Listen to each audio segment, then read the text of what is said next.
اللهم كما بلغتنا رمضان فبلغنا ليلة القدر واجعل دعواتنا فيها مستجابة. اللهم أعتق رقابنا ورقاب آبائنا وأمهاتنا من النار. اللهم إنك عفو تحب العفو فاعف عنا. اللهم يا من فتح بابه للطالبين وأظهر غناه للراغبين وأطلق ألسنة الصادقين، ألهمنا ما ألهمت به عبادك الصالحين وأيقظنا من رقدة الغافلين، إنك أكرم منعم وخير معين. اللهم اشف مرضانا وارحم موتانا. اللهم آمين. በዝርዝር ቀጣይ ላይ እናያለን ማለት ነው። መቁል ሰዓቶች አንደኛ ሌሊቱል ቀድር የዱዓ መቁሎች አንደኛው ነው ማለት ነው። ሌላው ደግሞ ሁለተኛው ሌሊት ሰዓት በተለይ እስከ ሱሁር ሰዓት ያ መቁል ነው ማለት ነው። ሶስተኛው ዱቡረ ሶላዋቲል መክቱባቲ ከዋጅብ ሶላት በኋላ ወይም ፈራኢድ 5 ወቅት ሶላት በኋላ ማለት ነው። አራተኛው አዛንና ኢቃም መካከል ነው። አምስተኛው ሰዓቱ የሚኩል ሌሊት በየሌሊቱ ሰዓት አላህ ዱዓ የሚቀበልባቸው ሰዓቶች አንዱ ነው ማለት ነው። አምስተኛው ሰዓተ ሚኩል በየሌሊቱ ሁላ። ስድስተኛው እንደ ኒዳኢ ሶላዋቲል መክቱባቲ 5 ወቅት ሶላት አዛን ሲደረግ ማለት ነው። ሰባተኛ እንደ ዙኑዙል ገይሲ ዝናብ በሚወርድበት ሰዓት ያ መቁል ነው። ስምንተኛ እንደ ረህፊ ሶላዋት ሱሁፊል ኸፍሲ እንደ ምንድነው ስምንተኛ ማለት ነው ዱዓ ማድረግ ነው። እንደ ዛህፊ ሱሁፊ ፊ ሰቢል ጂሃድ ላይ ሶፍ ላይ ወይ እንዳ ማዕረካ ላይ ቀርቦ በሚቀርበት ሰዓት ጂሃድ ላይ ማለት ነው። ያ አንደኛው ዱዓው የሚቀበልባቸው አንዱ ሰዓት ነው ማለት ነው። ዘጠነኛው ሰዓቱን የሙን ጁምዓ ቀን አላህን መለመን ወሆ አልረጅዕ አብዛኛው ማጆሮች እንደተናገሩት ማለት ነው። ሰዓትን ሚነ ሰዓት አልዓስሪ ቀብለ አልበግሪ ጉሩብ ተብሏል። ከአስር ይዞ እስከ ፀሐይ ግባት ድረስ ማለት ነው። እንደዚሁም አስረኛው አደሙ ሹርቢል ማኢ ዘምዘሚ ወይንም እንደ ሹርቢል ማኢ ዘምዘሚ ወይ ደግሞ ማኡ ዘምዘም በሚጠጣበት ሰዓት ማለት ነው። አስዋዲቀቲ እውነተኛ የሆነች ነይቶ ማለት ነው። 11ኛው ደግሞ ፊ ሱጁድ ሶላት ላይ ሱጁድ ላይ ሆኖ ዱዓውን አላህ የሚቀበልባቸው ሰዓት አንዱ ናት ማለት ነው። 12ኛው ዱዓ ማድረግ ነው እንደ ቂራአት ፋቲሃ በሚቀራበት ጊዜ ወስቲህዷሪ ማይቃሉ ትርጉማን እያስተነተነ ማድረግ ማለት ነው። 13ኛው እንደ ረፊዕ ራሲ ራስን ወይንም እንደ ውቁዕ ራሲ ራሱን ሲያስቀምጥ ምን ሩኩዕ ላይ ማለት ነው። ቀውሉ ረበና ወለከል ሐምድ ጌታችን ምስጋና ላንተ ነው። ሐምደን ከሲረን ትልቅ ምስጋና ጠይበን ባረከን ፊሂ እያሉ የሚለው ማለቱ ራሱ አንደኛው መቁል ነው ማለት ነው። እንደዚሁም 14ኛው እንዴት አሚኒ ፊ ሶላት ላይ አሚን በሚልበት ሰዓት ሁለት ዱዓሊን ተብሎ አሚን ሲማሙ መላእክቶች መዛታት አሚን ስለሚለው ማለት ነው። 15ኛው እንደ ሲያህዲኪ ዶሮ የሚጮህበት ሰዓት ያ አላህ መለመን መቁል ያ አላህ የተቀባይነት ቦታው ነው ማለት ነው። እንደዚሁም 16ኛው ዱዓው በይነ አዛ በዘዋል ሸምሲ ቀውለ ዙህሪ ዱዓ ማድረግ ነው ተዘዋል በኋላ ቀውለ ዙህር ከዙሩ በስተፊት ማለት ነው። 17ኛ ዱዓው አልጋዚ ፊ ሰቢልላህ ዘማች ዱዓ ቢያደርግ እንደዚሁም ተቀባይነት አለው ማለት ነው። 18ኛው ዱዓው ሐጅ የሚያደርገው ሰው ዱዓ የሚያደርግ አላህ የሚቀበልባቸው አንዱ ነው። 19ኛ ዱዓው ሙዕተሚር ዑምራ የሚያደርገው ሰው ዱዓ በዛ በዑምራ ጊዜ ዱዓ ማድረግ መቁል ነው። 20ኛ ዱዓው እንደ መሪዲ በታመመበት ሰው ዘንድ መቁል ነው። 21ኛው እንደ ኢስቲቃዚ ሚነነው ተንቅልፉ ሲነቃ ማለት ነው። ለይለን ዱዓ ማድረግ ማለት ቢል ማዕሱሪ የተወሰኑ ዱዓዎች ቀውሉ ላኢላሃ ኢለላህ ወህደሁ ላ ሸሪከ ለሁ ለሁል ሙልኩ ወለሁል ሐምዱ ወዐላ ኩሊ ሸይኢን ቀዲር ለታላህ መስገድ አንድም ጌታ የለም በሁሉ ነገር ቻይ ነው። ሱብሃነላህ ወላ ኢላሃ ኢለላህ ወላሁ አክበር እያለ ወላ ሐውለ ወላ ቁወተ ኃይልም የለ ብርታትም የለ ቢል ባላህ ስም ቃል አላሁመ ግፊር ሊ ማረኝ አው ዱዓ ያደረግ ነው። እሱ ጅበለው ሰውዬ ይሄን ካለ ዱዓው ተቀባይነት ተወዱዓ ወሶላ ቀብለት ሶላቱ ተቀባይነት አለው ማለት ነው። 22ኛው ኢዛ ናመ የተኛ ጊዜ አላ ጧህሪን በጧሃ ስሜት ተስተይቀዞ ከዛ መነቃ ምን ልከለሊት ማለት ነው።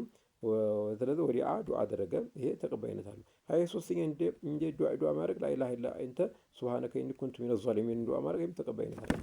24ኛው ዱዓው ናሲ ለሰው ዱዓ ማራቂበ ወፋቲል መይቲ ሙተሞተ ሰው በኋላ ማለት ነው። 25ኛ ዱዓ ማድረግ ባዲ ሰናይ አላህ ታወደሰ በኋላ ወሷል ነብዩ ረጅ ካወደሰ በኋላ አዊ ተሸሁድ አኺሪ ወይ ከመጨረሻ አታያቱ ማለት ነው። 26ኛው ዱዓ ኢላሂ ማአላህን ዱዓ ማድረግ ቢስሚሂል አዕዙም ትልቅ ሆነ ስማ ለዚህ ዱዓ ኢዛ ዱዓ ቢሐጀብ ሲለመን መርሐባ ሚለው ኢዛ ሱኢለ ቢአጥዋ ሲጠየቅ እንደገና ደግሞ እሺ የሚለው ማለት ነው። 27ኛው ዱዓል ሙስሊሚ ለአኺል ሙስሊም ወንድሙ ማለት ነው ቢዘሆድ ላይ በርቁ ማለት ነው። 28ኛው ዱዓው የውል አረፋ ቀን ዱዓ ማድረግ የት ቢአረፋ ማለት ነው።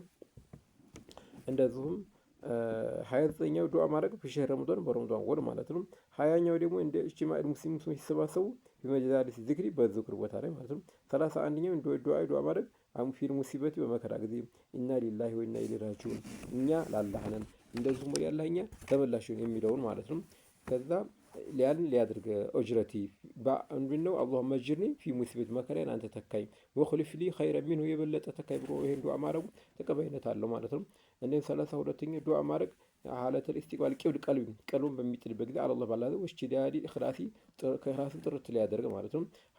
33ኛ ዱዓው አልመዝሉሚ የተበደለ ሰው ዱዓ አለ ዙልም በበደሉ ላይ ማለት ነው። 34ኛ ዱዓ ማድረግ አልዋሊዲ አልወለዲ ወላጅ ለልጁ ማለት ነው። ይህም መቅቡል ነው ማለት ነው። 35ኛ ዱዓው ወለዲ አላልዋሊድ በወላጆች ላይ ዱዓ ማድረግ ይሄ 34ኛ ዱዓ ማድረግ ዋሊድ ሊል ወለዲ ወላጅ ለልጁ ማለት ነው። 35ኛው ደግሞ ዋሊዱ አላ ወለዲሂ በልጁ ላይ ማለት ነው። እንግዲህ የሁለቱ እነዚህን ዱዓ የሚያደርግ አላህ ዱዓውን ይቀበለዋል ማለት ነው። 34 እና 30 ልዩነታቸው ዱዓኡል ዋሊዲ አሊ ወለዲሂ ወላጅ ለልጁ ማለት ነው። እንደገና ደግሞ አዱዓኡል ዋሊዲ አላ ወለዲሂ ስለዚህ እነዚህ ዱዓቸው ተቀባይነት አላቸው ማለት ነው። ሌላው ደግሞ ዱዓው ሰፈሪ እንግዲህ 36ኛው መንገደኛ ዱዓ ሊያደርግ ይሄ ተቀባይነት አለው። 37ኛው ምንድነው ዱዓው ሷኢሚ ሀታ ይፍጢር ጾመኛ እስከሚያፈጥርበት ሰዓት። 38 ዱዓው ሷኢሚ እንደ ፍጥርህ ጾመኛው በሚያፈጥርበት ጊዜ። 39ኛው ዱዓው ሙድጦሪ የተተናነሰ ሰው ዱዓ ማለት ነው። 40ኛው ዱዓው ኢማሚል አድል የሆነ ሰው ዱዓ ሊያደርግ ማለት ነው።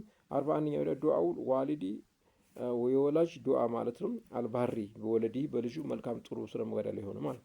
42ኛው ዱዓው አቂበል ውዱእ ተውዱ በኋላ ዱዓ ማድረግ ኢዛ ዲአ ቢልመእሱር የተነቀል ዱዓችን ፊ ዛሊክ ምንድነው? ለምሳሌ ቀውሉ አሽሀዱ አን ላ ኢላሀ ኢለላሁ ወህደሁ ላ ሸሪከ ለሁ ወአሽሀዱ አነ ሙሐመደን ዐብዱሁ ወረሱሉሁ እንግዲህ ተውዱ በኋላ የሚደረግ ዱዓ ነው ማለት ነው።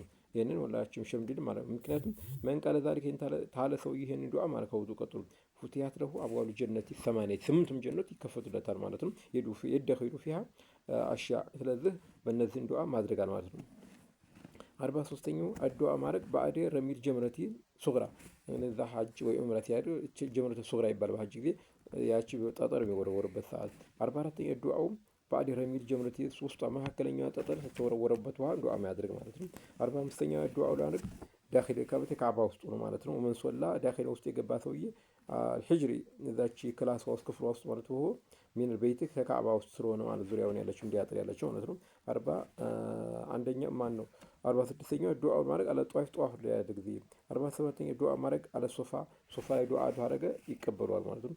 48ኛው ዱዓው አለ መርወቲ መርዋ ላይ ዱዓ ማድረግ አለበት ማለት ነው። መርዋ ላይ ዱዓ ታደረገ አላህ ዱዓውን ይቀበለዋል ማለት ነው።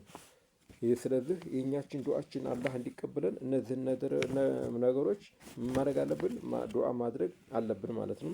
49ኛ ዱዓው በይነ ሶፋል መርዋ ሶፋና መርዋ መካከል ዱዓ ማድረግ ማለት ነው። እንደዚህ 50ኛው ዱዓው ነው ፊሉትል በውትር ጊዜ ፊለይቱል አሽር አኺሪ መጨረሻው 10 ማለት ነው። ይረው ከረመዳን ማለት ነው።